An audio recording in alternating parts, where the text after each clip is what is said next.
الحمد لله رب العالمين.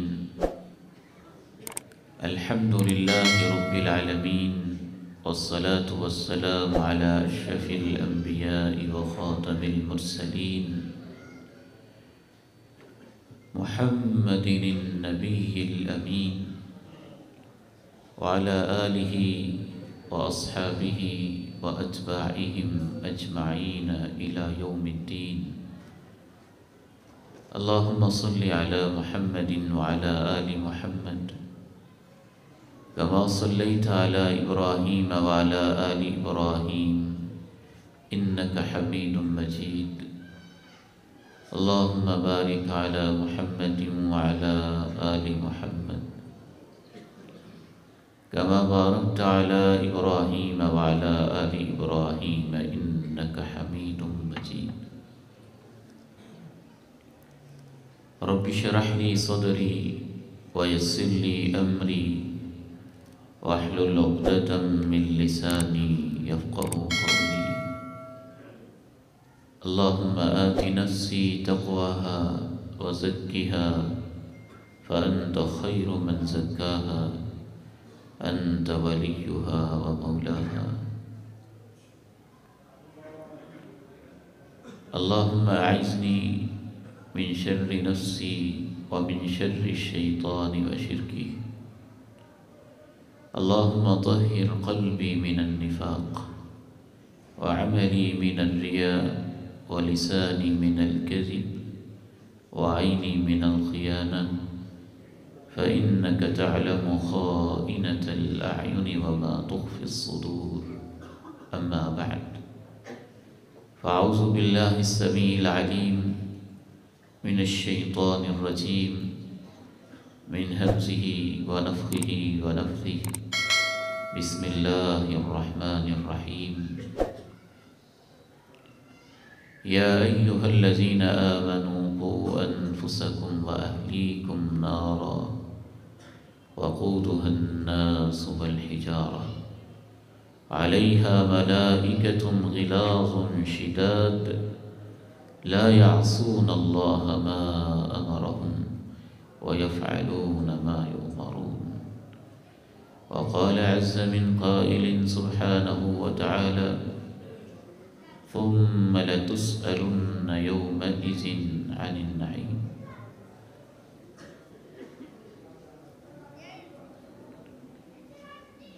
تربیت اولاد کا چیلنج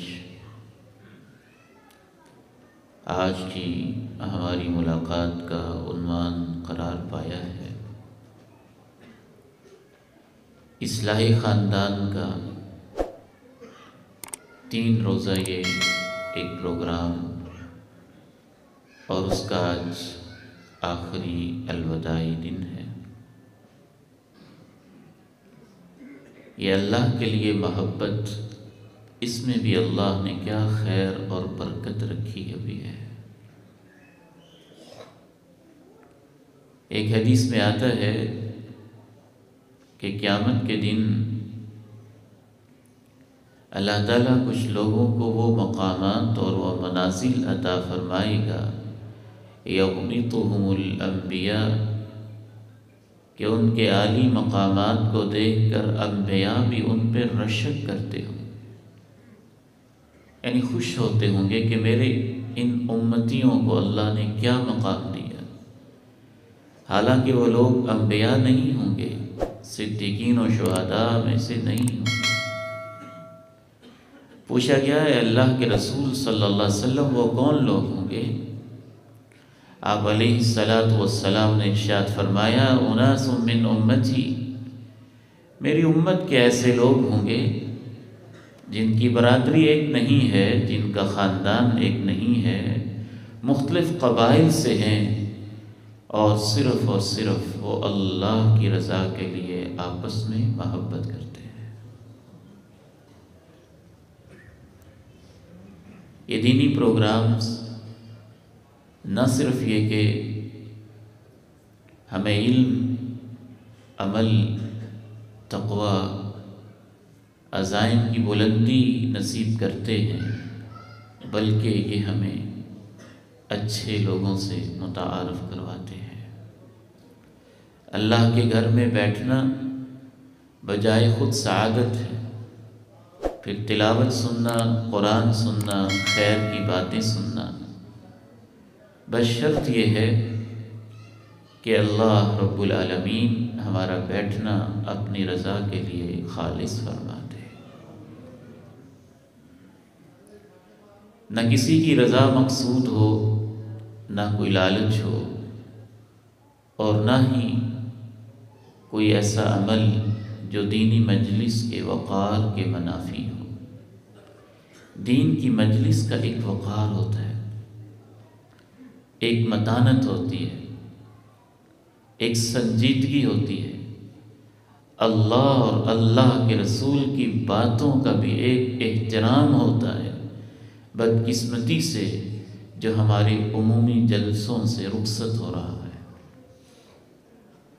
صحابہ کرام جب اللہ کے پیارے نبی علیہ السلام کی محفل میں بیٹھے ہوتے، کأن علی رؤوسہم الطیر، یوں بیٹھے ہوتے جیسے ان کے سروں کے اوپر پرندے ہیں، حرکت کی تو کہیں اڑ نہ جائے۔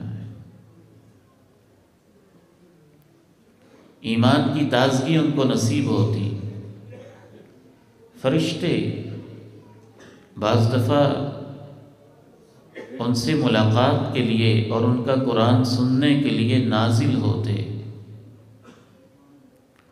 اور دین کی مجالس میں ایمان کی ایسی تازگی صحابہ کو نصیب ہوتی کہ صحابہ کرام کہتے ہیں پیغمبر دو جہاں صلی اللہ علیہ وسلم کے پاس بیٹھے ہوئے جب ہم دسترخوان پہ کھانا کھاتے تھے، وَلَقَدْ كُنَّا نَسْمَعُ تَسْبِيحَ الطَّعَامِ وَهُوَ يُؤْكَلُ بَيْنَ يَدَيْهِ، آپ علیہ السلام کی موجودگی میں فِدَاءُ أَبِي وَأُمِّي، اس ہستی پہ میرے ماں باپ قربان جائیں، ان کی مجلس میں ایمان کی کیسی تازگی ہوتی۔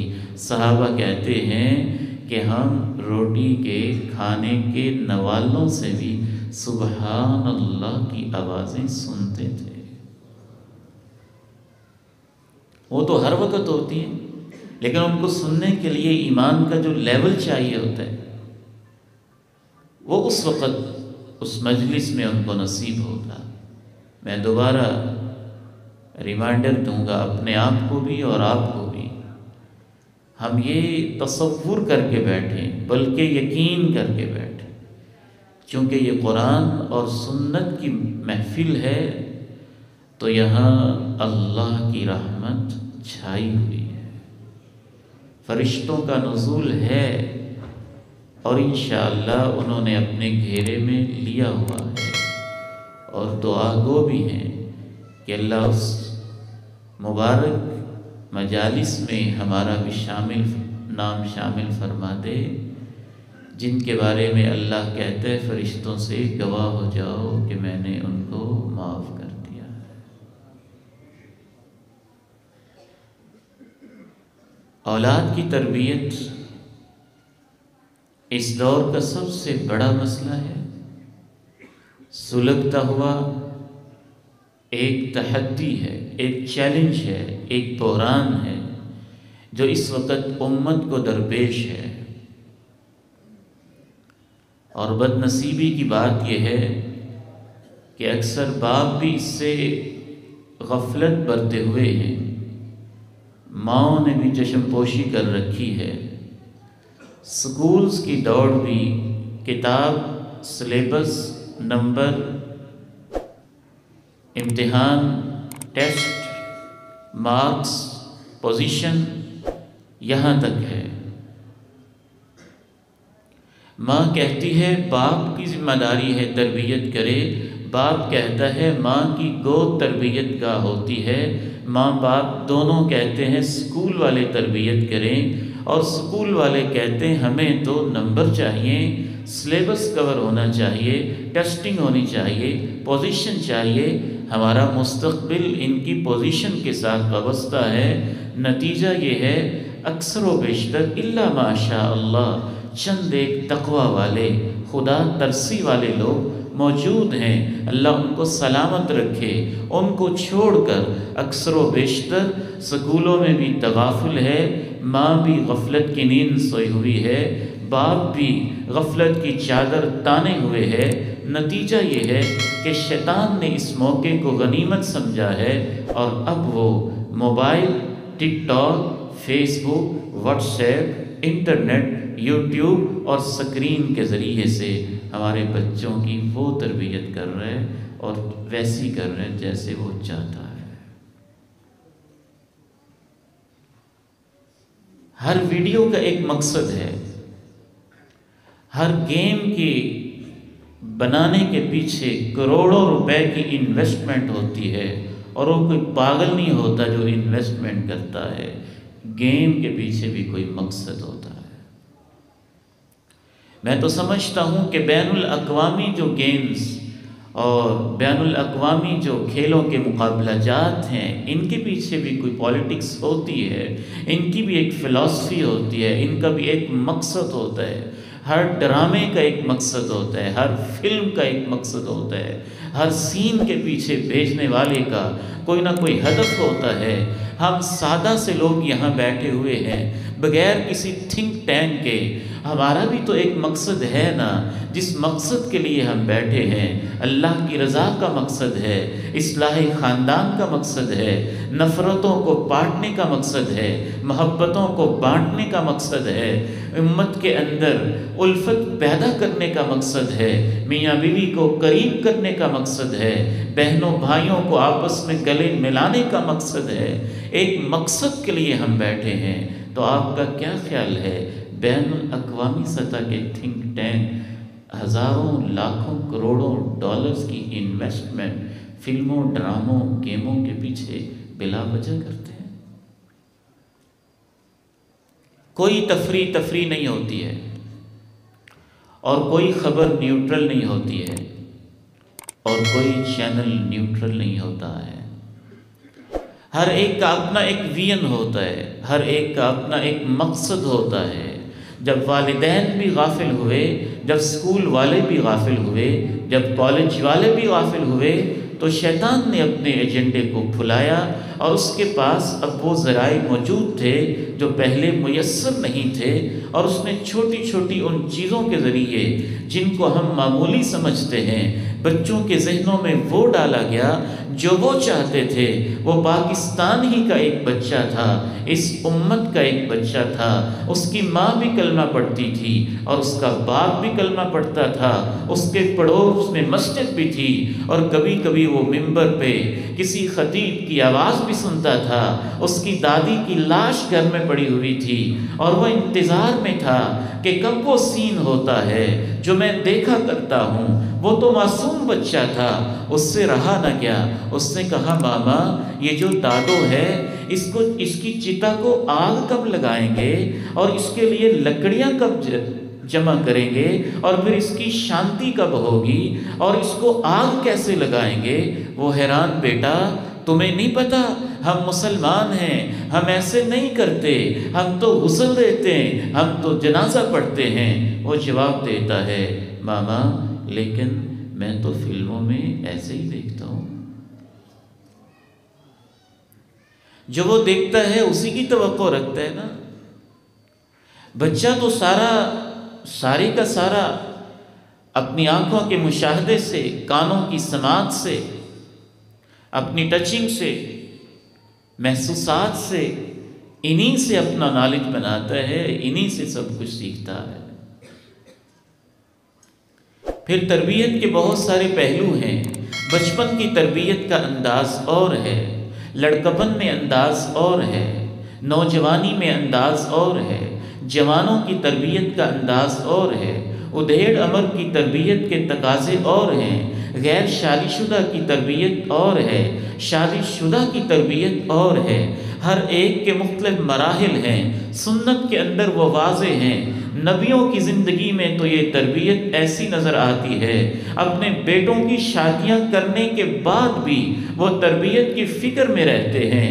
ابراہیم اسماعیل کے گھر جاتا ہے، حالات پوچھتا ہے، اپنی بہو کی اخلاقی تربیت کا جائزہ لیتا ہے، اور پھر اپنے بیٹے کی تربیت کی خاطر اپنے بیٹے کو کوئی فیصلہ سناتا ہے۔ جناب صدیق اپنی شادی شدہ بیٹی عائشہ صدیقہ کی تربیت کر رہے ہیں، امام کائنات اپنی شادی شدہ بیٹی فاطمہ شہزادی جنتی عورتوں کی سردار حسنین کی ماں کی گھر میں جا کے تربیت کر رہے ہیں، سونے کے وظیفے بتا رہے ہیں، داماد کی تربیت کر رہے ہیں۔ یہ کوئی ایسا موضوع نہیں ہے جو ایک گھنٹے کے اندر سمیٹا جا سکے۔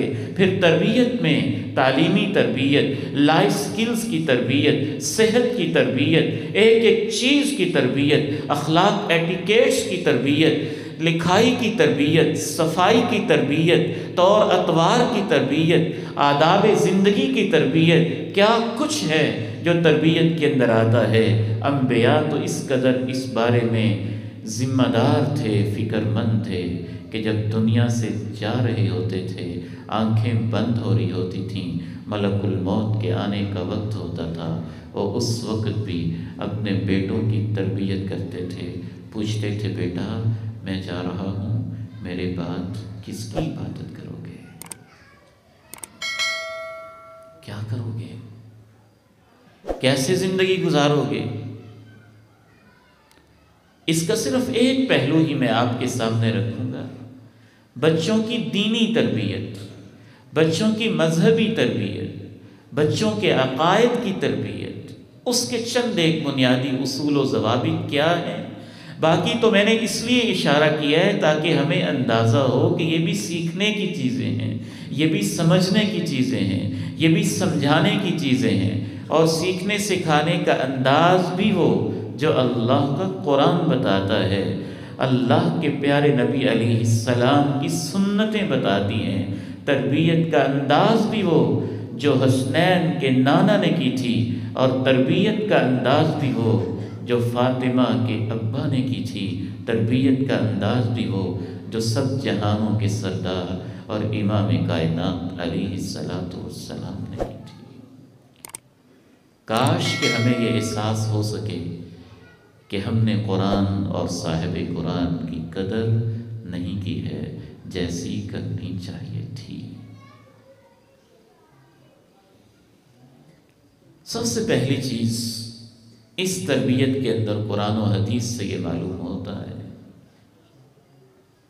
بچے کو اپنے رب کا شعور دینا ہے، لا الہ الا اللہ پہ اس کی اٹھان، لا الہ الا اللہ جو اس کائنات کی بنیاد ہے، ایک اللہ کی محبت جو ہر جذبے کی تحریک ہے، ایک اللہ کا خوف جو ہر ایک تحریک کے پیچھے ایک بنیاد رکھتا ہے۔ بچے کی تربیت سب سے پہلی چیز اس میں اللہ کی معرفت ہے، اللہ کے جلال کی پہچان، اللہ کی عظمت کی پہچان، اللہ کی محبت کی پہچان، اللہ پہ توکل پہ تربیت، اللہ پہ یقین کی تربیت، اللہ پہ ایمان کی تربیت، اللہ سے مانگنے کی تربیت، اللہ سے ڈرنے کی تربیت، اللہ کو چاہنے کی تربیت، اللہ کے سامنے کھڑے ہونے کی تربیت، اللہ کے سامنے ناک سے لکیریں کھینچنے کی تربیت، اللہ کے سامنے پیشانیاں رگڑنے کی تربیت، ایسی تربیت کہ اللہ کی محبت اس کے رگ و ریشے کے اندر سرایت کر جائے۔ اس کے لیے تو کوئی دلیل کی ضرورت نہیں ہے نا، ابھی بچہ پیدا ہوا ہے، آنکھیں اس نے پوری نہیں کھولی ہیں، کان بھی اس کے پوری طرح سماعت کے لیے تیار نہیں ہوئے ہیں۔ ہمارا دین کیا خوبصورت دین ہے، یہ ہمیں کہتا ہے جاؤ اس بچے کو اٹھاؤ جو بھی ایک بول نہیں بول پاتا ہے، جو ابھی اچھی طرح سے حرکات و سکنات کا مالک بھی نہیں ہے، اس کے کانوں میں جا کے کہہ دو اللہ اکبر اللہ اکبر اللہ اکبر اللہ اکبر اشہد ان لا الہ الا اللہ اللہ، اشہد ان لا الہ الا اللہ، اشہد ان محمد الرسول اللہ، اشہد ان محمد الرسول اللہ، حی علی الصلاۃ، حی علی الصلاۃ، حی علی الفلاح، حی علی الفلاح، اللہ اکبر، اللہ اکبر، لا الہ الا اللہ۔ دنیا نے تربیت کی بڑی کتابیں لکھی ہیں، مجھے تو ساری ہی کتابیں بڑی چھوٹی سی نظر آتی ہیں۔ پیغمبر کائنات کی سنتوں کے سامنے تربیت کی اتنی فکر ہے کہ امت کے بچوں کے کان میں پیدا ہوتے ہی اذان دی جا رہی ہے۔ یہ تربیت نہیں تو اور کیا ہے؟ یہ تربیت کی فکر نہیں تو اور کیا ہے؟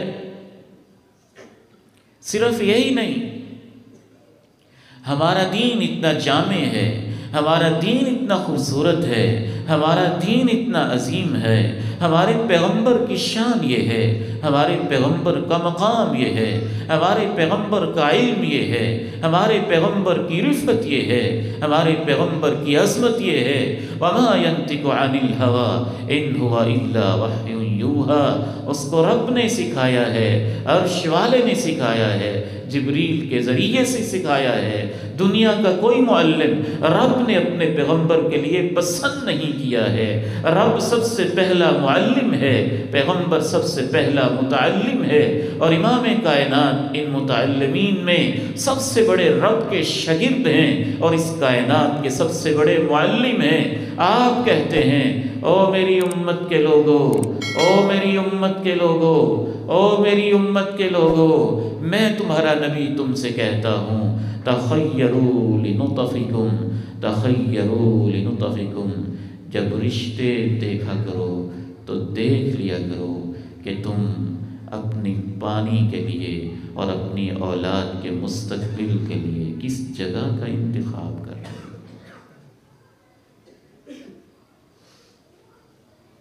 جہاں سے تربیت کا آغاز ہوتا ہے وہیں تو ہم اس کو دیکھتے نہیں ہیں۔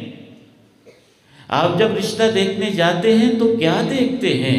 قد کیسا ہے کیا دیکھتے ہیں؟ حسن کیسا ہے کیا دیکھتے ہیں؟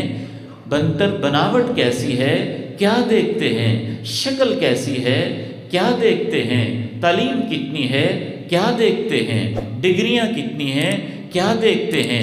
کوٹھی مکان بنگلہ کیسا ہے کیا دیکھتے ہیں؟ خاندان برادری کیسی ہے؟ ہمارا دین یہ نہیں کہتا کہ ان چیزوں کو نہیں دیکھنا چاہیے، ان کو دیکھ لینا چاہیے۔ اس میں کوئی حرج کی بات نہیں ہے، کوئی گناہ کی بات نہیں ہے، لیکن ہمارا دین یہ کہتا ہے اگر یہ ساری چیزیں دیکھ لیں اور ایک اس بچی کا کردار نہیں دیکھا، اس کا اخلاق نہیں دیکھا، اس کی نماز نہیں دیکھی، اس کا اللہ کے ساتھ تعلق نہیں دیکھا، تو تم نے اپنی اولاد کو ضائع کر دیا۔ دیکھیں، شوق سے دیکھیں۔ شکل و صورت بھی انسان کی ضرورت ہے، اچھی برادری بھی انسان کی حاجت ہے، مال و دولت بھی انسان کی ضرورت ہے، اس پہ دین کو اعتراض نہیں ہے۔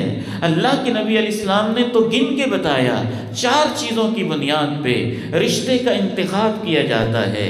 مال دیکھا جاتا ہے، خاندان دیکھا جاتا ہے، جمال دیکھا جاتا ہے، اور پھر کردار دیکھا جاتا ہے۔ آپ نے کہا میرے صحابی اور کچھ ملے نہ ملے، میں تیرا پیغمبر تجھے نصیحت کرتا ہوں، فاظفر بذات الدین، سب کچھ بھی نہ مل رہا ہو، دین مل رہا ہو تو لے لینا۔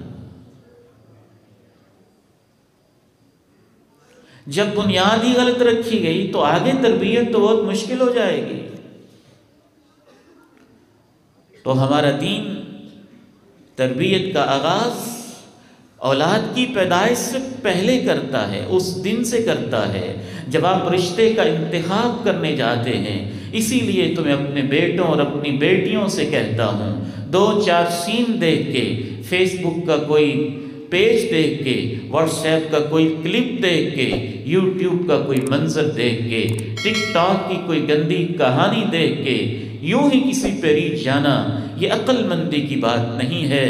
یہ بھی تو سوچا کریں، میرے گھر میں آنے والی جو بچی ہے، اس کے بھائی میرے بچوں کے ماموں کہلائیں گے، اور اس کی ماں میرے بچوں کی نانی ہوگی، اور اس کے باپ میرے بچوں کے نانا ہوں گے۔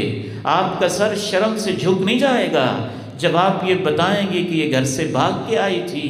پھر تربیت کا سوال کہاں رہ گیا ہے؟ تربیت کا معیار کہاں رہ گیا ہے؟ پھر تربیت کے سیشن کا فائدہ کیا ہے؟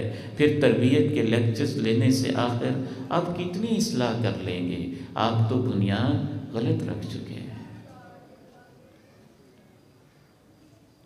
ہماری دعاؤں کی بھی اصلاح ہونے والی ہے۔ ہمیں تو دعا مانگنے کا بھی سلیقہ نہیں آتا ہے۔ اللہ بیٹا دے دے، اللہ بیٹی دے دے، اللہ اولاد دے دے۔ نبی ایسے تو دعا نہیں مانگتے تھے۔ رب هب لي من الصالحين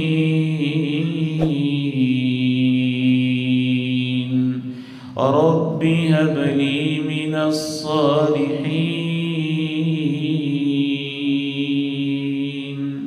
اللہ مجھے صالح اولاد عطا فرما دے، نیک اولاد عطا فرما دے۔ دعا کے اندر بھی آپ کی ترجیح ٹپکتی ہے نا، آپ کو کیا چاہیے؟ کبھی یوں دعا کر رہے ہیں، ربنا هب لنا من ازواجنا وذرياتنا قرة اعين واجعلنا للمتقين اماما واجعلنا للمتقين اماما۔ اے ہمارے رب، ہماری ایسی اولاد بنا دے کہ ان کو دیکھ کے ہماری آنکھیں ٹھنڈی ہو جائیں۔ سید عطا اللہ شاہ بخاری رحمہ اللہ، میرے والد گرامی کی ان سے ملاقات تھی تو کہتے تھے کہ سید عطا اللہ شاہ بخاری رحمہ اللہ کے چہرے پہ اللہ نے ایسا نور رکھا تھا کہ ہندوستان میں جب غیر مسلم عورتیں بھی دیکھتی تھی تو کہتی تھی مسلمانوں کا اوتار آ گیا ہے، اور جب قرآن پڑھتے تھے تو 5-5 گھنٹے ان کا خطاب ہوتا تھا، قرآن کی بارش ہوتی تھی، اور خود حضرت شاہ صاحب فرمایا کرتے تھے میں قرآن کیوں نہ پڑھوں، میری ماں جب مجھے دودھ پلاتی تھی تو دودھ پلاتے پلاتے وہ روزانہ قرآن کے 5 پارے پڑھ جاتی تھی۔ تربیت کا آغاز رشتے کے انتخاب سے ہوتا ہے۔ تربیت کا آغاز اس وقت بھی ہوتا ہے جب وہ حالت حمل میں ابھی ماں کے پیٹ میں ہوتا ہے۔ اس وقت آپ ماں کے ساتھ سلوک کیا کرتے ہیں، ماں کو سہولت کیا دیتے ہیں، ماں کو صحت کیا دیتے ہیں، ماں گھر میں سنتی کیا ہے، ماں کی فیلنگز کیا ہیں، ماں سوچتی کیا ہے، ماں دیکھتی کیا ہے، ماں بولتی کیا ہے، ماں چلتی کدھر ہے، ماں جاتی کدھر ہے۔ اگر آپ نے اس کی ماں کو اتنا ستا کے رکھا ہے، کبھی اس کو ساس گالیاں دیتی ہے، کبھی اس کو نند گالیاں دیتی ہے، کبھی اس کو بھابیاں سلواتیں سناتی ہے، کبھی خاوند اس پہ ہاتھ اٹھاتا ہے، کبھی پورا خاندان اس پہ ظلم کرتا ہے، تو اس پہ ہی ظلم نہیں ہو رہا، وہ اس کے پیٹ میں پیدا ہونے والے بچے پہ بھی ظلم ہو رہا ہے، اور اسی سے اس کو فیڈنگ مل رہی ہے، اور اس کے اوپر اس کے اثرات مرتب ہو رہے ہیں۔ ہمارا دین خوبصورت دین ہے، عظیم دین ہے۔ میں نے دنیا کے کسی سائنسدان کی کتاب میں یہ نہیں پڑھا کہ وہ کہتا ہو کہ تمہارے بچوں کی تربیت تب شروع ہوتی ہے جب رشتے کا انتخاب ہوتا ہے۔ یہ تعلیم دی ہے تو کونین کے تاجدار نے دی ہے، یہ علم دیا ہے تو بس سامنا کے لال نے دیا ہے، یہ علم دیا ہے تو دونوں جہانوں کے سردار نے دیا ہے، یہ علم دیا ہے تو بس اسی ہستی نے دیا ہے جس کے بارے میں رب نے کہا تھا وَمَا يَنْطِقُ عَنِ الْهَوَىٰ، وہ تو میرے اشارے کے بغیر بولتا ہی نہیں ہے۔ سب سے پہلی چیز رشتے کا انتخاب، دوسری چیز پریگنینسی کے ایام میں ماں کے معمولات، تیسری چیز بچے کی پیدائش کے فوراً بعد اس کے کانوں میں اذان، تکبیر، اللہ کی کبریائی، اس کا نام لا الہ الا اللہ، اللہ اکبر۔ آپ نہیں جانتے کہ اس اللہ اکبر میں تاثیر کیا رکھی ہے۔ اس کے ساتھ ہی اس کا اچھا نام، اس کے ساتھ ہی اس کو نیک کسی صالح بندے سے گڑتی دلوانا، یعنی بچپن سے ابھی اس کو شعور نہیں ہے، لیکن اس کے منہ کے اندر جو سب سے پہلی خوراک جائے وہ کسی نیک اور صالح انسان نے چبائی ہوئی ہو۔ صحابہ جاتے اپنے بیٹوں کو کونین کے تاجدار کے پاس، آمنہ کے لال کے پاس جاتے، آپ ان کو گڑتی دیتے۔ کیا تربیت کا نظام ہے! پھر اس کی طرف سے روحانی انتظامات، 7ویں دن اس کی طرف سے اللہ کی راہ میں صدقہ و خیرات، اللہ کا شکرانہ، اللہ کے نام پہ جانور ذبح کرنا کہ اللہ تو نے یہ نعمت ہمیں نصیب فرمائی ہے۔ یہ سارے اہتمام میں سمجھتا ہوں کہ بچے کی تربیت کا حصہ ہیں، جو ہمارے دین نے خوبصورت انداز میں رکھے ہوئے ہیں۔ چوتھے نمبر پہ جب بچے کی پیدائش ہوئی تو سلف صالحین کا اس پر اجماع اور اتفاق ہے کہ وہ سب سے پہلے کوشش کرتے کہ ہمارے بچے کی زبان سے سب سے پہلا لفظ نکلے تو اللہ نکلے، اور سب سے پہلا بول اس کو آئے تو لا الہ الا اللہ کا بولا ہے۔ اور آج بھی ایسی مائیں موجود ہیں۔ 2 ماہ پہلے میں لاہور اپنی دینی ایک بہن، قرآن پڑھانے والی ایک بہن کے پاس گیا۔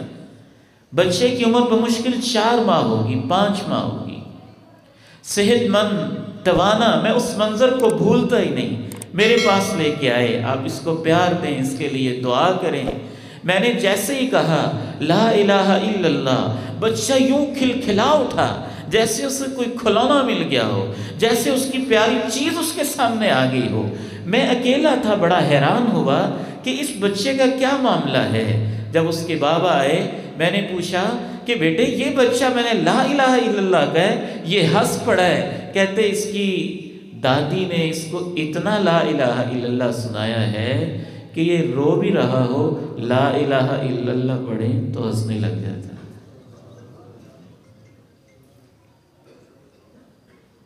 آپ کیا الفاظ سکھاتے ہیں یہ آپ بہتر جانتے ہیں۔ مائیں کیا سکھاتی ہیں یہ سوالیہ نشان ماؤں کے لیے ہے۔ وہ چھوٹے سے 2 ماہ کے بچے کو کیا دکھاتی ہیں یہ ان پر ڈیپینڈ کرتا ہے۔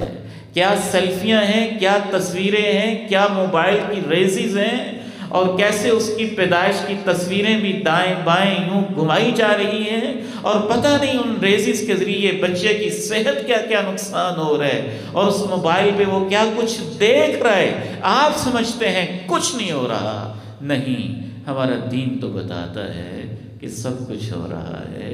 اسی لیے تو پیدائش کے فوراً بعد اللہ اکبر، اللہ اکبر ہے۔ اللہ کی معرفت کیسے سکھانی ہے، چند ایک باتیں اس حوالے سے میں رکھوں گا۔ اللہ کی معرفت سکھانے کے لیے اذان، تکبیر، ان چیزوں کا اہتمام ہو گیا، لیکن اس کے ساتھ ساتھ سلف صالحین کے طرز عمل سے یہ معلوم ہوتا ہے، بچہ تھوڑا سا دیکھنے کے قابل ہوا، تھوڑی سی آبزرویشن اس کی بڑھی، تھوڑا سا وہ دیکھنے لگا، چیزوں کو پک کرنے لگا، سوال کرنے لگا۔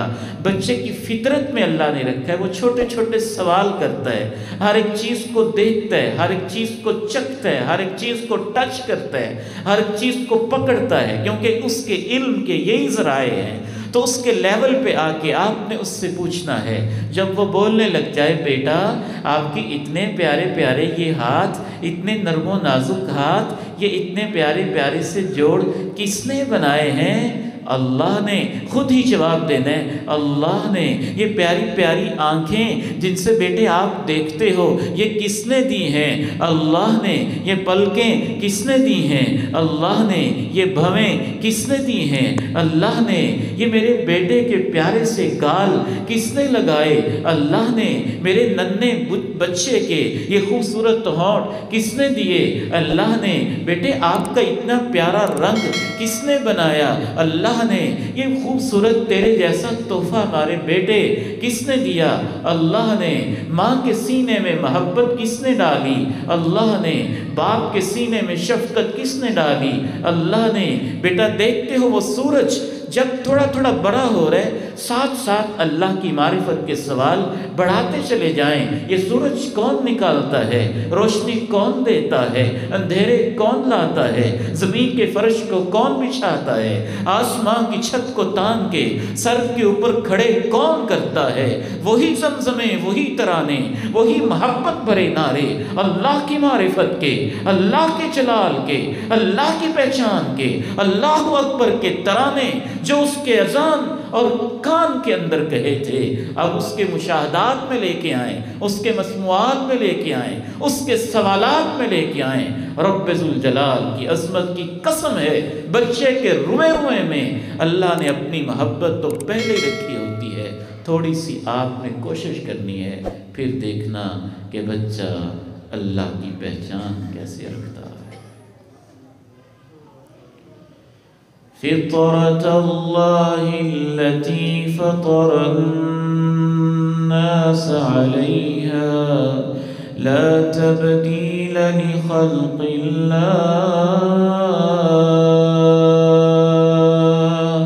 ذلك الدين القيم ولكن أكثر الناس لا يعلمون۔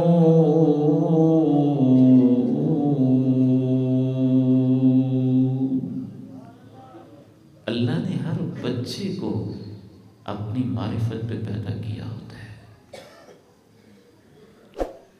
والدین اس پہ پردے ڈالتے ہیں، ماحول اس پہ پردہ ڈالتا ہے، گلی محلے کے دوست اس کو خراب کرتے ہیں، سوسائٹی اس کو خراب کرتی ہے۔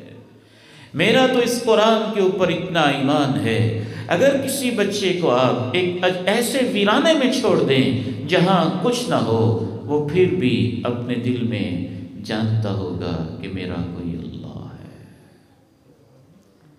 مجھے کوئی پیدا کرنے والا ہے۔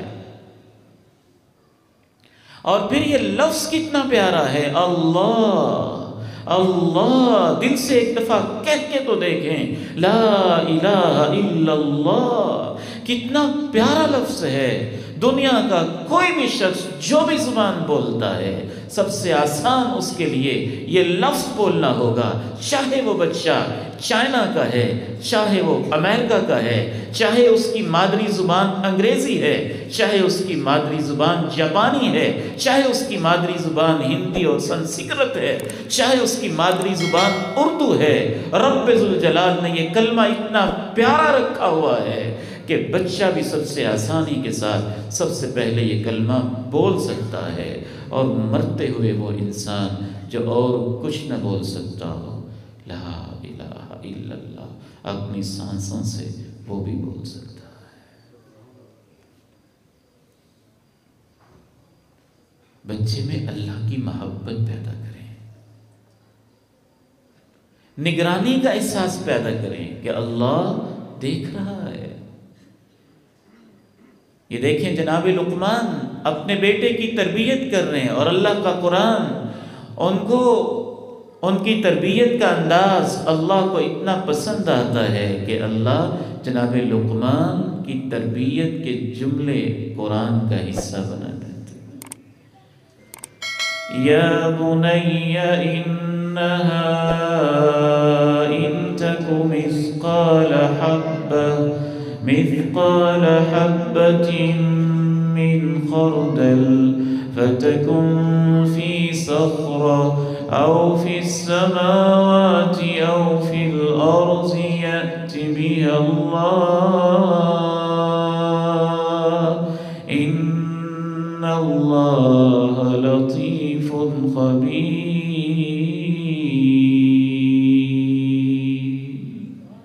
اے میرے بیٹے، یقین مانو رائی کے دانے کے برابر بھی کوئی چیز ہو، پہاڑوں کی چٹانوں میں ہے، چٹانوں میں ہو، آسمان کی فضاؤں میں ہو یا زمین کی تہوں میں ہو، ہمارا اللہ وہ ہے کہ وہاں سے بھی اس کو لے آئے گا۔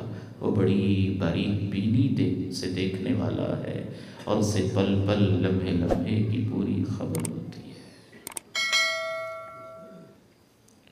فرشتوں کا تصور بتائیں، ہمارے دائیں بائیں فرشتے ہوتے ہیں، ہمارے ہر عمل کو لکھ رہے ہوتے ہیں، وہ ہم سے پیار کرتے ہیں، وہ ہماری حفاظت کرتے ہیں۔ اللہ نے ان کو ہمارے لیے مقرر کیا ہوتا ہے، وہ نیک لوگوں کے ساتھ ساتھ ہوتے ہیں، ان کی حفاظت کر رہے ہوتے ہیں، ان کے دائیں بائیں ہوتے ہیں، ان کے آگے پیچھے ہوتے ہیں، ان کی نیکیاں لکھتے ہیں، قدموں کے نشان لکھتے ہیں، ایک ایک چیز کو لکھتے ہیں۔ ان میں آخرت کا تصور پیدا کریں کہ جو دو لوگ آتے ہیں بیٹے، ایک دن وہ دنیا سے چلے جاتے ہیں، جیسے میں تمہارا باپ ہوں، میرا بھی ایک باپ تھا، میرے باپ کا بھی ایک باپ تھا، بیٹا وہ دادا جی کہاں پہ ہیں؟ وہ دنیا میں نہیں رہے ہیں، وہ چلے گئے ہیں، ہم نے بھی ایک دن چلے جانا ہے۔ پھر جیسے آپ پہلے نہیں تھے اور اللہ نے آپ کو پیدا کیا، پھر ایسے ہی ہم ختم ہو جائیں گے، پھر اللہ ہمیں دوبارہ پیدا کرے گا، وہ ہم سے ہماری زندگی کا حساب لے گا۔ جیسے ویسے بچے کی عمر کا لیول ہے، اس کے لیول پہ آ کے، اس کے زبان کی سطح پہ آ کے، اس کی سوچ کی سطح پہ آ کے، اس کے مطابق بڑی حکمت اور دانائی اور بصیرت کے ساتھ اس میں اللہ کی معرفت پیدا کریں، اس میں آخرت کی فکر پیدا کریں، اس میں فرشتوں کا تصور پیدا کریں، اس کے دل میں قرآن کی محبت پیدا کریں، قرآن کا کوئی کھلونا اس کو لے کے دیں، وہ ٹچ کرے، عمر کے مطابق بچپن میں ہے تو ایسی اس کو سکرین دکھائیں، سامنے قرآن کی تلاوت ہو، پھر اللہ کی تخلیق ہو، فَبِأَيِّ آلَاءِ رَبِّكُمَا تُكَذِّبَانِ ہو، اور اس کے سامنے پھول ہوں، چنبیلی ہو اور گلاب کی پتیاں ہوں اور ساتھ باپ کی تشریح ہو۔ بیٹا یہ اللہ نے کیا منظر بنایا ہے، یہ کیا خوبصورت کائنات بنائی ہے، یہ بچے کی تربیت کے انداز ہیں، اس سے اس کے سینے میں اللہ کی محبت آئے گی۔ اکثر لوگ یہ کرتے نہیں، اس کے لیے ٹیم کی ضرورت ہے، اس کے لیے پورے تھنک ٹینک کی ضرورت ہے، اس کے لیے پورے سلیبس کی ضرورت ہے، اس کے لیے ہماری کے جی اور نرسری کے اس سلیبس کو جو موجودہ چل رہا ہے ردی کی ٹوکری میں پھینک کے اس قرآن کی روشنی میں کوئی نیا سلیبس بنانے کی ضرورت ہے۔ اس کے لیے میں تو سمجھتا ہوں کہ باقاعدہ کلپ بنانے کی ضرورت ہے، ویڈیو بنانے کی ضرورت ہے، تصاویر بنانے کی ضرورت ہے، جس میں اللہ کی پہچان ہو، قرآن کی پہچان ہو، اللہ کی تخلیق کی پہچان ہو، ایک پوری نئی دنیا، ایک پورا نیا جہان آباد کرنے کی ضرورت ہے۔ میں ایک تعلیم کے میدان کا بندہ ہوں اور میں شرم سے اپنے سر کو جھکا لیتا ہوں، میری آنکھیں نم ہو جاتی ہیں اور میرا دل پھٹتا ہے جب میں یہ دیکھتا ہوں کہ ہم یہاں کیا پڑھا رہے ہیں اور بچوں کی کس نہج پہ تربیت کر رہے ہیں۔ ہماری جماعتیں، ہماری تنظیمیں، ہمارے بڑے بڑے ادارے اس طرف کیوں نہیں سوچ رہے ہیں؟ ہم اپنے بچوں کا مستقبل کیوں تباہ کر رہے ہیں؟ میں یہ نہیں کہتا کہ سب کچھ ختم ہو جائے، ہو چلتا رہے ضرورت کے مطابق، لیکن سب سے زیادہ فوکس اس چیز پہ ہو، سب سے زیادہ توجہ ان چیزوں پہ ہو، بچوں کو اخلاقیات سکھائی جائیں، اللہ کی معرفت سکھائی جائے، آخرت کا تصور سکھایا جائے۔ مجال ہے کہ بچے کی پھر دنیا نہ بدلے۔ اکثر اس طرف دھیان نہیں ہے، دھیان ہے تو وہ بھی اس طریقے سے نہیں ہے جو ماہرین نفسیات اور ماہرین تعلیم بتاتے ہیں۔ یاد رکھیے، اللہ کے خوف کا تذکرہ کم سے کم کریں، یہ خود اللہ کے قرآن سے معلوم ہوتا ہے۔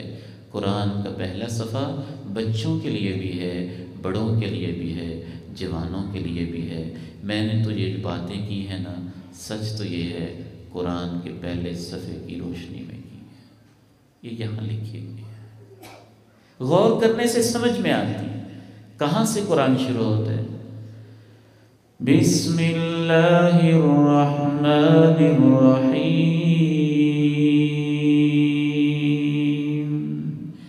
الحمد للہ رب العالمین الرحمن الرحیم مالک یوم الدین الحمد للہ رب العالمین الرحمن الرحیم۔ بچوں کے لیے اگر آپ سلیبس بنائیں گے نا تو الحمدللہ رب العالمین کے اندر پوری کی پوری آپ کی جیوگرافی اور پورے کے پورے آپ کے یہ ذوق اور پورے کے پورے یہ پوری دنیا آ جائے گی۔ اب یہ ماہرین تعلیم کا کام ہے کہ بچوں کے لیول پہ اس کو کیسے لے کے آنا ہے۔ الرحمن الرحیم مالک یوم الدین ایاک نعبد و ایاک نستعین ایاک نعبد و ایاک نستعین۔ اس کو یہ سکھائیں ہمارا مالک صرف اللہ ہے، ہماری سجدے صرف اسی کے لیے ہیں، ہماری دعا ہاتھ کے لیے صرف اسی کے سامنے اٹھتے ہیں۔ ایاک نعبد و ایاک نستعین۔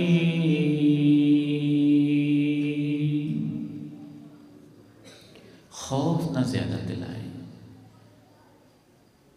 خصوصاً بات بات پہ بچوں کو یہ کہنا ہم نے تو بس یہی تربیت کئی گھروں میں دیکھی ہے اور بجائے فائدے کے نقصان کرتی ہے کہ تو میری بات نہیں مان رہا نا اللہ تجھے جہنم میں پھینک دے گا۔ یہ تو انداز ہی غلط ہے، نہ قرآن کا انداز ہے، نہ پیغمبر کا انداز ہے، نہ صحابہ کا انداز ہے۔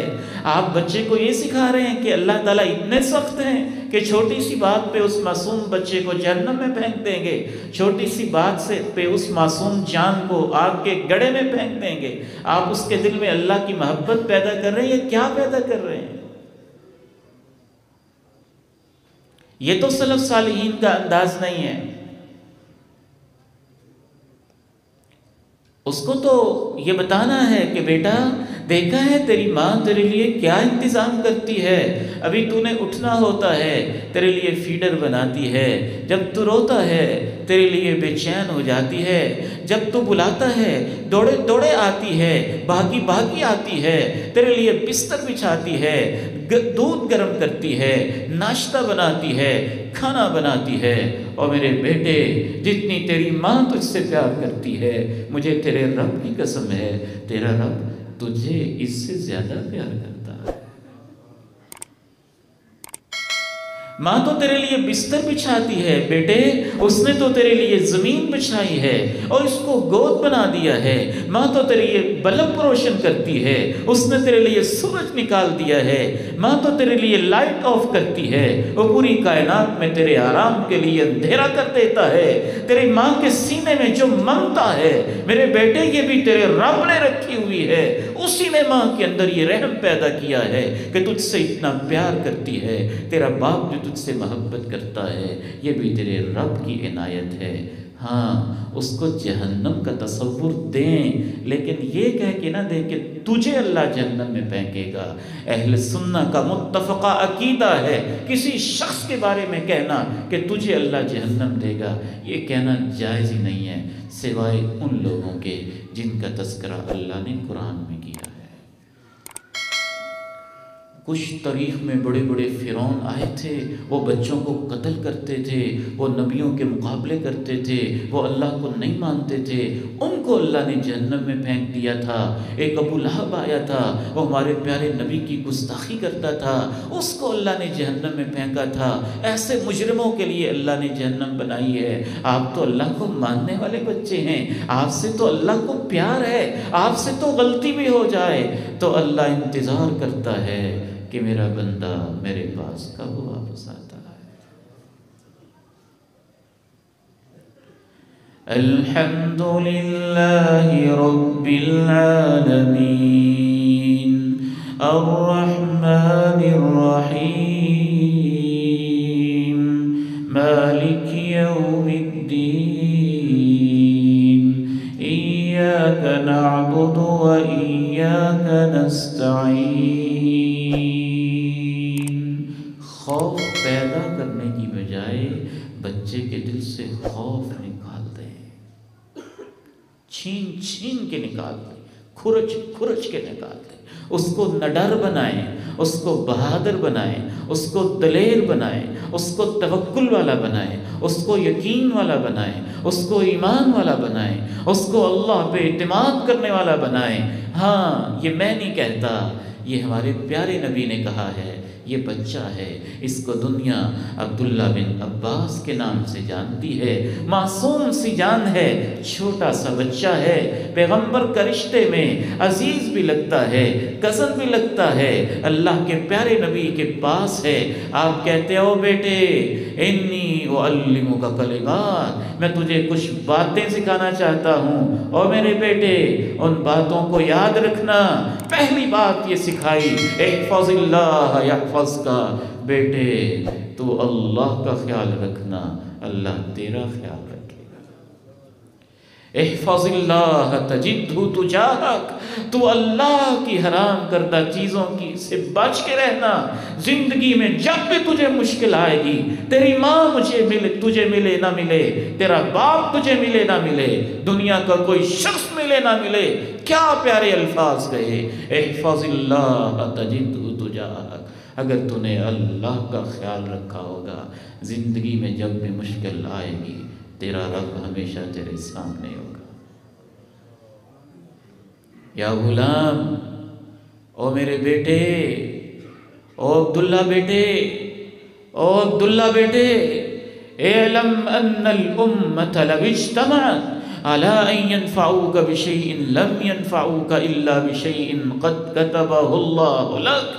دنیا کے سارے بادشاہ جمع ہو جائیں، سارے وزیر جمع ہو جائیں، سارے وڈیرے جمع ہو جائیں، اور سب اکٹھے ہو کے تجھے کوئی فائدہ پہنچانے جائیں، کچھ نہیں کر سکیں گے۔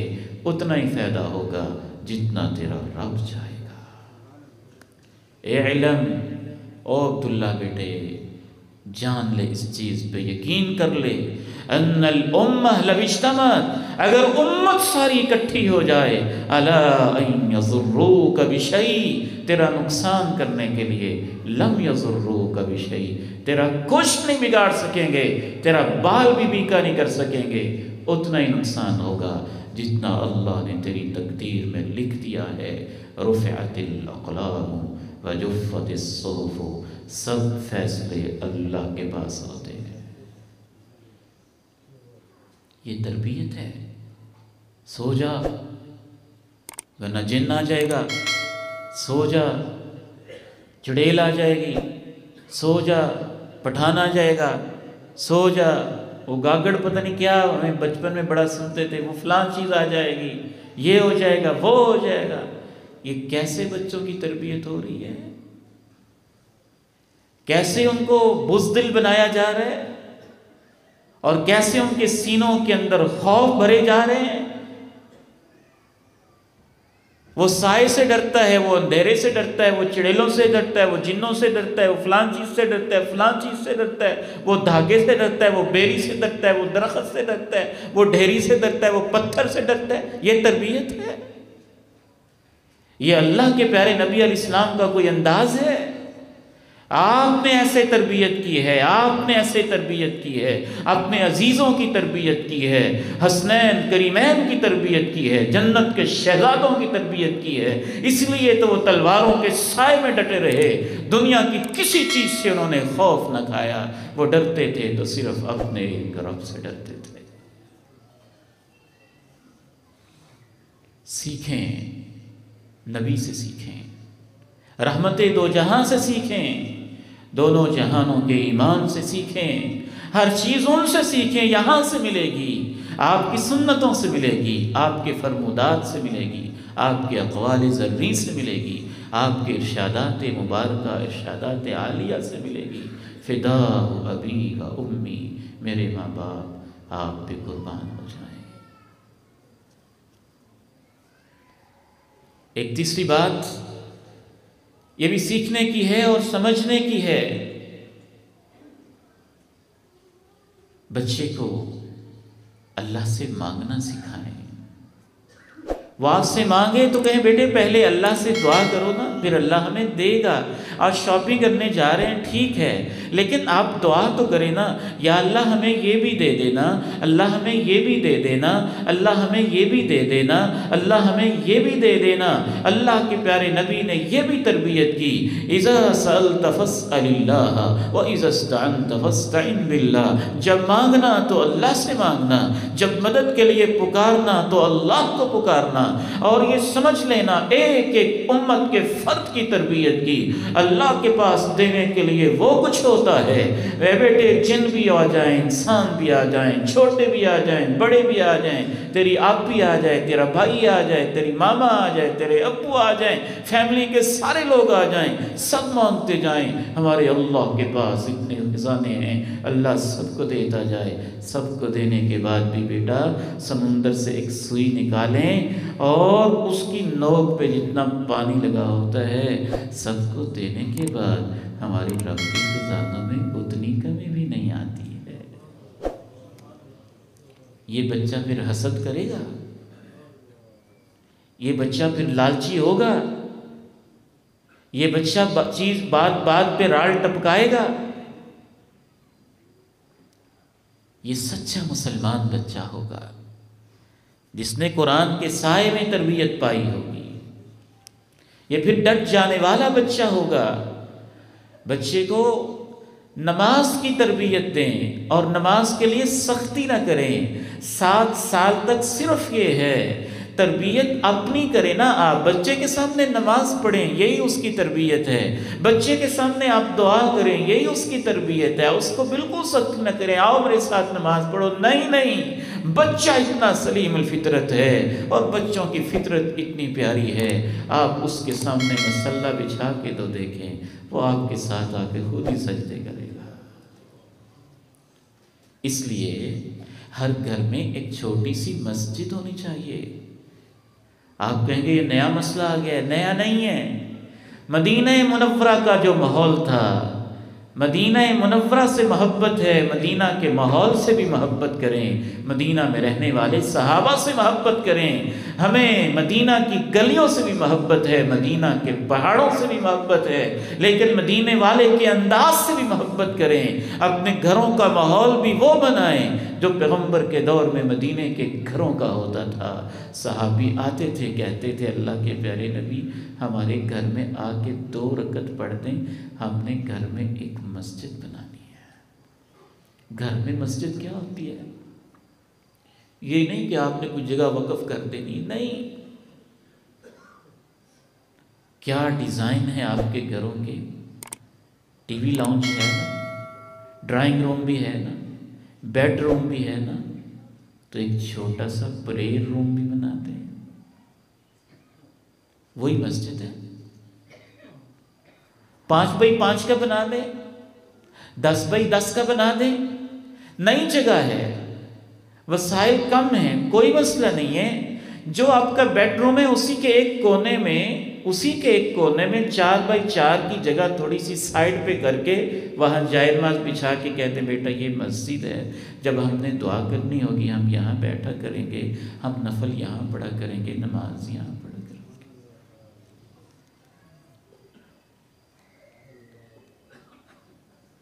خود ہی نماز پہ آئے گا، وہ خود ہی سجدے کرے گا، اور اس کے سجدوں میں وہ پیار ہوگا، اور اس کی دعاؤں میں وہ الفت ہوگی، اور اس کے معصوم ہاتھوں میں جب دعا ہوگی تو کبھی کبھی مجھے یوں لگتا ہے میری دعا قبول ہو نہ ہو اس بچے کی ہو جانی ہے،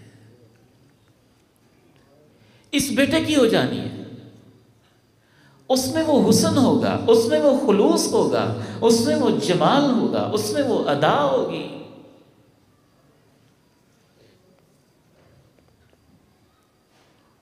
ایک صاحب تھے، یقین انسان کو کہاں کہاں لے جاتا ہے، توحید تھی ان کے پاس، کچھ غلط کام بھی کر لیتے تھے، انسان ہے، انسان سے غلطیاں ہو جاتی ہیں۔ کہتے کہ میرے اوپر جب بھی کوئی پریشانی آتی ہے میں گھر کے سارے بچوں کو اکٹھا کر لیتا ہوں اور کہتا ہوں کہ اللہ کے سامنے رو رو آنسو بہاؤ۔ سارے گھر والے جب روتے ہیں تو چند دنوں میں اللہ میری پریشانیاں دور کر دیتا ہے۔ گھروں میں مسجد بنائیں۔ اسی لیے تو اللہ کے پیارے نبی علیہ السلام نے فرمایا، ان انجینئرز کو کوئی سکھا دے کہ یہ تو بڑا کہہ دیتے ہیں، اچھا آپ نے ٹی وی لاؤنج نہیں بنانا، کوئی مسلمان انجینئر ہو تو اتنا ہی کہہ دے کسی نقشہ بنانے والے سے کہ اچھا پھر اس میں پریئر روم بنانا ہے، تو پوچھے گا اچھا پریئر روم بھی ہوتا ہے، تو مسلمان انجینئر اس کو تھوڑا سا سمجھا دے کہ ہاں مدینے میں ہوتا تھا اور صحابہ کے گھروں میں ہوتا تھا، اور وہ باقاعدہ اس کو بناتے بھی تھے، اور اللہ کے نبی کو بلا کر کہتے بھی تھے کہ آپ پہلے 2 رکعتیں پڑھ جائیں تاکہ یہاں برکتیں ہی ہو جائیں، اور پھر وہ اس جگہ پہ نماز پڑھا کرتے تھے۔ تو تھوڑی سی توجہ دلانی ہے نا، اس جگہ روحانیت ہوگی، وہاں ایک برکت ہوگی۔ صرف آپ نے اتنا ہی تو کام کرنا ہے، چھوٹے بچے پہ سختی نہیں کرنی ہے، پڑھو نماز نہیں تو میں یہ کرنا ہی۔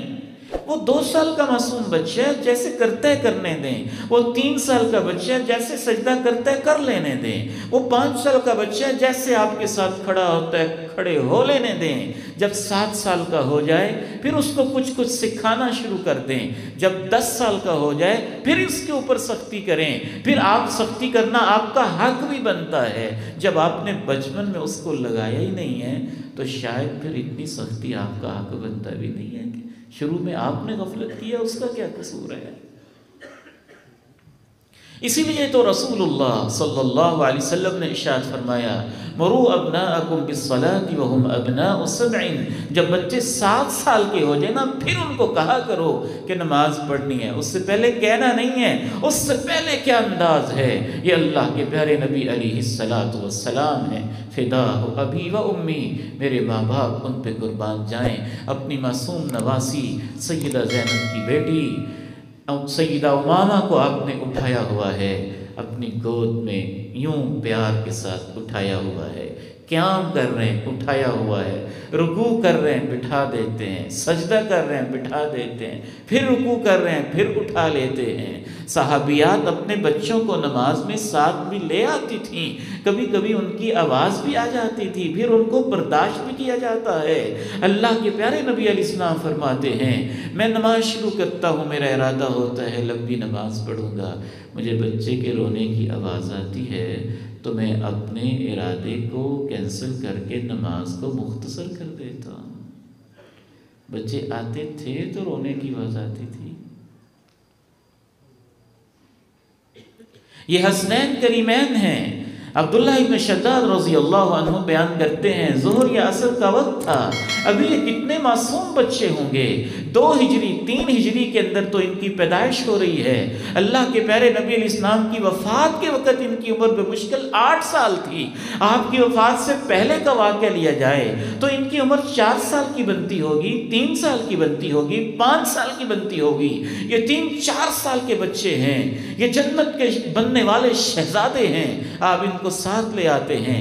جناب عبداللہ ابن شداد کہتے ہیں کہ اللہ کے پیارے نبی علیہ السلام سجدے میں جاتے ہیں تو یہ آپ کے اوپر چڑھ کے بیٹھ جاتے ہیں اور آپ سجدہ لمبا کر دیتے، سجدہ لمبا کر دیتے۔ جب سجدہ لمبا کر دیتے ہیں تو یہ صحابی کہتے ہیں کہ میں پریشان ہو جاتا ہوں، غیر معمولی طور پہ سجدہ آپ نے لمبا کر دیا ہے، تو میں نماز کے اندر ہی سر اٹھا کے دیکھ لیتا ہوں کہ کوئی حادثہ تو نہیں ہو گیا۔ ایمرجنسی میں کبھی انسان ایسے سر اٹھا بھی لیتا ہے، اس کے پاس میں نہیں رہتا۔ تو اللہ کے پیارے نبی سے تو صحابہ کو محبت ہی بہت تھی، معمولی سا کھٹکا ہوتا تھا، صحابہ کو اپنی نہیں پیغمبر کی فکر ہوتی تھی، کہیں دشمن نے کوئی شرارت نہ کر دی ہو، کہیں کوئی پریشانی نہ ہو گئی ہو۔ یوں سر اٹھا کے دیکھتے ہیں کہ اتنا لمبا سجدہ، کیا معاملہ ہو گیا ہے؟ کہتے ہیں میں دیکھتا ہوں تو حسن و حسین میں سے کوئی ایک آپ کی کمر مبارک پہ چڑھ کے بیٹھے ہوتے ہیں۔ سنن نبی داؤد کی حدیث، سنن نسائی کی حدیث۔ آپ سلام پھیرتے ہیں، صحابہ پوچھتے ہیں کہ اللہ کے پیارے نبی جی آج آپ نے بڑا لمبا سجدہ فرمایا۔ آپ ارشاد فرماتے ہیں کوئی مسئلہ نہیں تھا، بس یہ میرا جو پھول جیسا نواسا ہے نا، یہ میرے اوپر چڑھ کے بیٹھ گیا تھا۔ میں نے کہا جب تک یہ خود نہیں اٹھے گا میں بھی سر نہیں اٹھاؤں گا۔ کیا تربیت ہے، کیا محبت ہے، کیا ادائیں ہیں۔ اور جب تربیت ایسے ہے تو ان بچوں کے شوق بھی کیا ہے، شوق بھی کیا ہے۔ پتہ نہیں کیوں میرے دل میں غم تازہ ہونے لگتے ہیں جب میں صحابہ کے بچوں کا تذکرہ کرتا ہوں نا، تو میرا سینہ پھٹنے لگتا ہے کہ ہم کیا حشر کر رہے ہیں اپنے بچوں کا۔ وہ عبداللہ ابن عباس کتنے سال کا نوجوان ہوگا، بمشکل کوئی 13-14 سال عمر ہوگی، اور اس کا شوق یہ کہتا ہے میرے دل میں خیال آیا کہ آج میں اپنی خالہ جی کے گھر جاؤں گا، اور خالہ جی کے گھر جا کے میں یہ دیکھوں گا کہ میرے خالو جی دونوں جہانوں کے سردار اللہ کے پیارے نبی علیہ السلام رات کیسے گزارتے ہیں، اللہ کی عبادت کیسے کرتے ہیں۔ کہتے میں خالہ کے گھر چلا گیا، ان کی خالہ سیدہ میمونہ تھی، اللہ کے نبی علیہ السلام کی اہلیہ ہماری ماں جی تھی۔ کہتے ہیں بِتُ عِنْدَ خالتی میمونہ، میں اپنی خالہ کے گھر چلا گیا، جاگتا رہا، اللہ کے پیغمبر علیہ السلام کے اٹھنے کا وقت ہوا، میں نے مسواک رکھا، میں نے پانی بھر کے رکھا، میں نے آپ کی خدمت کی، میں نے اہتمام کیا۔ آپ نے پوچھا یہ کس نے کیا ہے؟ بتایا گیا یہ عبداللہ نے کیا ہے، یہ عباس کے بیٹے نے کیا ہے، یہ میرے بھانجے نے کیا ہے۔ آپ علیہ السلام نماز پڑھنے لگے، میں آپ کے ساتھ کھڑا ہو گیا۔ مجھے نہیں پتا تھا کہ جو مقتدی ہے اس نے دائیں طرف کھڑے ہونا ہوتا ہے، میں بائیں طرف کھڑے ہو گیا۔ آپ نے میرے کان سے پکڑ کے یوں پیار سے مجھے اپنے دائیں طرف کھڑا کیا۔ آپ نے کہا اے اللہ، یہ جو بچہ عبداللہ ہے، جو قرآن تو نے مجھ پہ نازل کیا ہے، اس کا فہم اس بچے کو عطا فرما دے۔ قرآن کے سب سے بڑے مفسر عبداللہ بن عباس رضی اللہ عنہما۔ پھر وہ بچے، ایک آخری اصول، بہت کچھ کہنے کو ہے، میں نے شروع میں ہم تو صرف اس وقت اشارے کر سکتے ہیں اس مجلس میں، دینی اور مذہبی حوالے سے، دین اسلام کے حوالے سے ایک اہم اصول، بچوں کو انبیاء کا تعارف کروائیں، نبیوں کے واقعات سنائیں۔ ہمارے بچے اتنے غافل ہیں، ایک امتحان میں سوال کیا جاتا ہے کہ 2 نبیوں کے نام لکھیں، تو وہ معصوم بیچارہ بچہ جس کو ہمارے معاشرے نے پتہ نہیں کن چیزوں کے حوالے کیا ہوا ہے، وہ نبیوں کے نام کے سوال کے جواب میں لکھ دیتا ہے فرعون اور حامان۔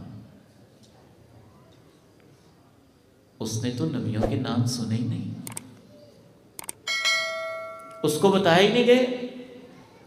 بچوں کو سٹوری سے بڑی دلچسپی ہوتی ہے، کہانیوں سے بڑی دلچسپی ہوتی ہے، اور میرا دل چاہتا ہے میں چھوٹی چھوٹی ان دکانوں کے اوپر وہ گندی کہانیاں جو 2-2 روپے کی بک رہی ہیں ان کو آگ لگا دوں، جن میں لکھا ہوتا ہے ٹارزن کی کہانی اور فلاں کی کہانی اور فلاں کی کہانی اور جنات کی کہانی اور چڑیل کی کہانی اور فلاں کہانی اور فلاں کہانی۔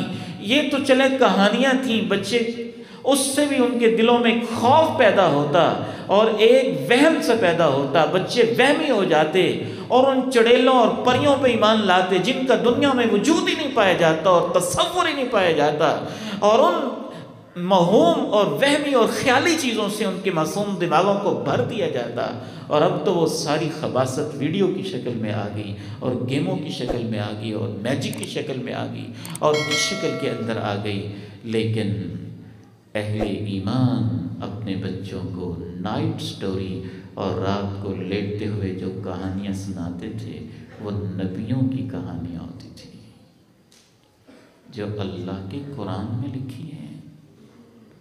ابراہیم اور نمرود کی کہانی سنا کے تو دیکھیں ایمان تازہ کیسے ہوتا ہے۔ فرعون کے سامنے جناب موسیٰ کیسے کھڑے ہوئے تھے؟ جس بچے نے بچپن سے یہ سنا ہو اس کے اندر کیا جرأت اور کیا استقامت آئے گی؟ نبیوں کا کیسے تعارف ہوگا؟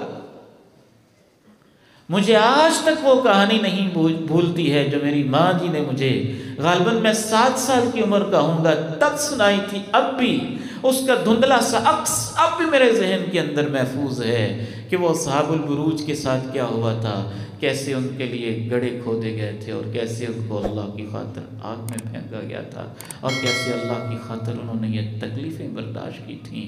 جب اس طرح کی کہانیاں سنائی جاتی ہے نا، پھر میدانوں میں یہ منظر دیکھنے میں آتے ہیں، وہ چھوٹے چھوٹے سے بچے 13 14 سال کے بھاگے بھاگے آتے ہیں، وہ انکل جی ہماری بات سنیں، بیٹا کیا بات ہے؟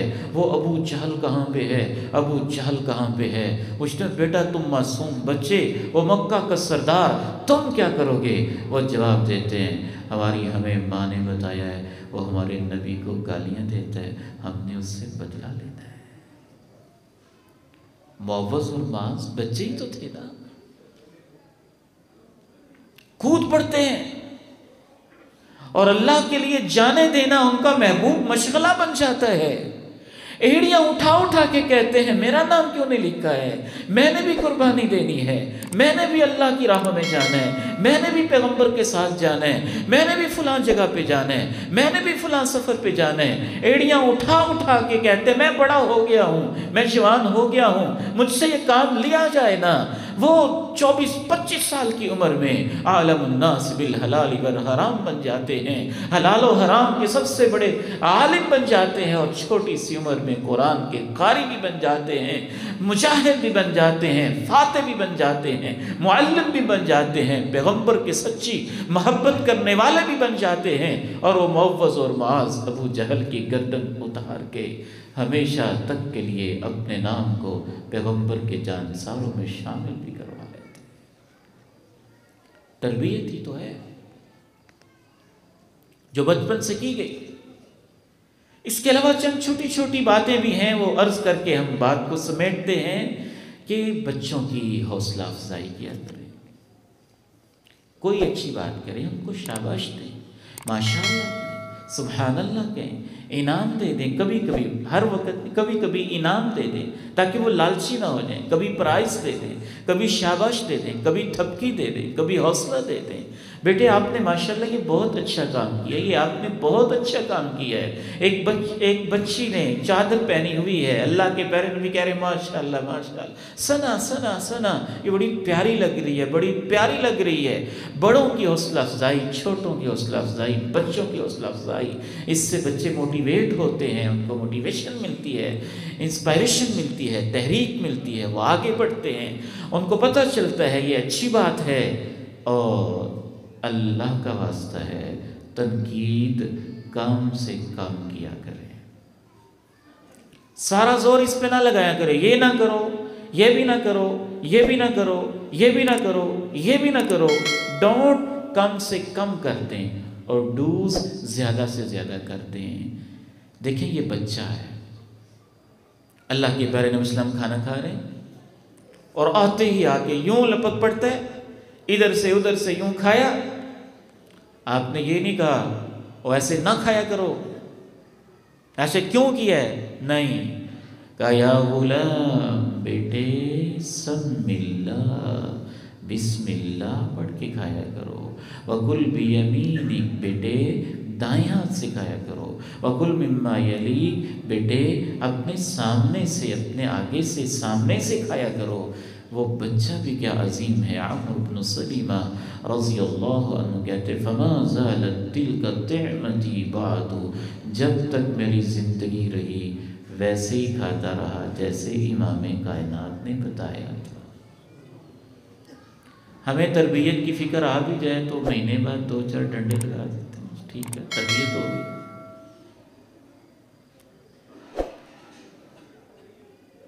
یہ چند ایک باتیں تھیں جو میں صرف میں سمجھتا ہوں کہ احساس دلا سکا ہوں، سمجھا نہیں سکا اس موضوع کو، اور نہ ہی ایک نشست میں سمجھایا جا سکا ہے، صرف احساس دلا سکا ہوں کہ ہمیں اس کی بہت زیادہ ضرورت ہے۔